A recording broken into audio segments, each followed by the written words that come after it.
समजा तुम्ही ह्या व्हिडिओनंतर किंवा ह्या अगोदर नामस्मरण करत असाल किंवा नामजप करत असाल आणि त्याचा आकडा कोटीच्या घरामध्ये आहे, तर याचा तुमच्या जीवनामध्ये किंवा जन्मपत्रिकेत काय बदल होऊ शकतो हे तुम्ही प्रत्येकाने ऐकायलाच हवं.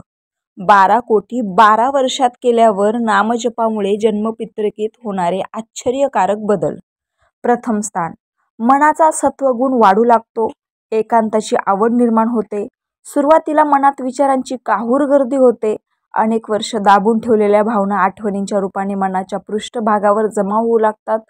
पूर्ण 1 कोटी नामजप झाल्यावर विचार प्रवाह बंद होतो, जमलेले विचार पूर्णपणे विरून जातात.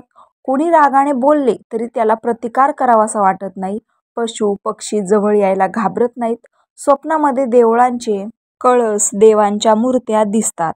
द्वितीय स्थान, 2 कोटी नामजप झाल्यावर चरितार्थपूर्ती नोकरी मिळेल, विशेष खाद्यपदार्थाची आवड जर असेल तर ती नाहीशी होते, बोलण्यात तिखटपणा असेल तर तोही नाहीसा होतो.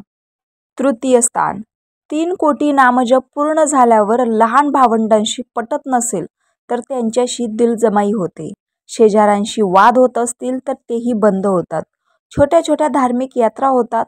चतुर्थ स्थान, 4 कोटी नामजप झाल्यावर वास्तुलाभ होतो, मातृसौख्य उत्तम लाभते, मातेकडून धनाचा इष्टेटीचा लाभ होतो. पंचम स्थान, 5 कोटी नामजप झाल्यावर शिक्षण अपूर्ण राहिले असेल तर पूर्ण होते, छोटे मोठे अभ्यासक्रम म्हणजे कोर्सेस शिकून पूर्ण होतात. संतती अनुकूल होते, एखाद्याला खडतर संतती योग असेल तर तोही नाहीसा होतो, निसंतानालाही संतती प्राप्त होते. षष्ठ स्थान, 6 कोटी नामजप झाल्यावर कोर्टात मानहानीची भांडणाची केस चालू असेल तर ती संपते, शासकीय नोकरीत बढतीचे योग येतात, शरीरात एखादा रोग ठाण मांडून बसला असेल तर तो हळूहळू हटू लागतो, त्याची सुरुवात प्रथम भावापासूनच झालेली असते. सप्तम स्थान, 7 कोटी नामजप झाल्यावर वैवाहिक जोडीदार पूर्णपणे अनुकूल होतो, कोर्टातील खटले संपतात, भागीदारीत व्यवसाय असेल तर भागीदारी अनुकूल होऊन पूर्ण यश मिळते.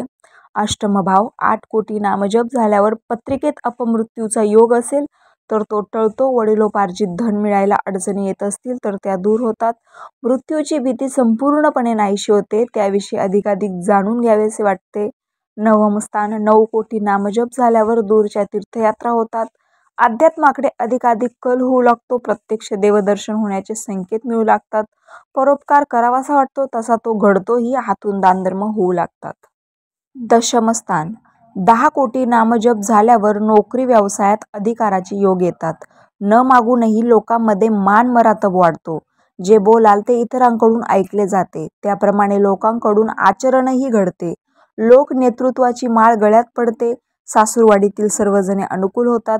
एकादश स्थान, 11 कोटी नामजप झाल्यावर अचानक कुठून तरी मौल्यवान वस्तूंचा लाभ होतो, ज्याची कल्पनाही केलेली नसते, वाहन योग घडतो, दूरदूरच्या तीर्थयात्रा होतात. द्वादश भाव, 12 कोटी नामजप झाल्यावर मी पण उरतच नाही, संन्यस्त वृत्ती येते, प्रत्यक्षात देवाचे दर्शन होते, आपल्या आजूबाजूला परमेश्वराचे अस्तित्व आहे याची सतत जाणीव होऊ लागते, सगळ्या वस्तू निळसर रंगात दिसू लागतात, निळा रंग हा सात्विकतेचे प्रतीक आहे.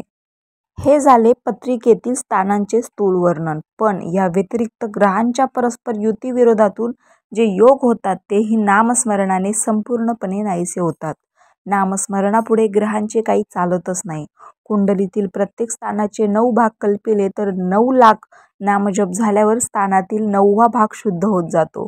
जसजसा नामजप पुढे सरकेल तसतशी ही स्थाने शुद्ध होतात. जर 12 कोटी नामजपाचा संकल्प केला असेल तर त्या व्यक्तीची पत्रिका पाहू नये असे म्हणतात ते यामुळंच. नामस्मरणाच्या 2च अटी आहेत, एक अखंड नामस्मरण आणि दुसरं सदाचरण, थोडक्यात उच्च विचारसरणी.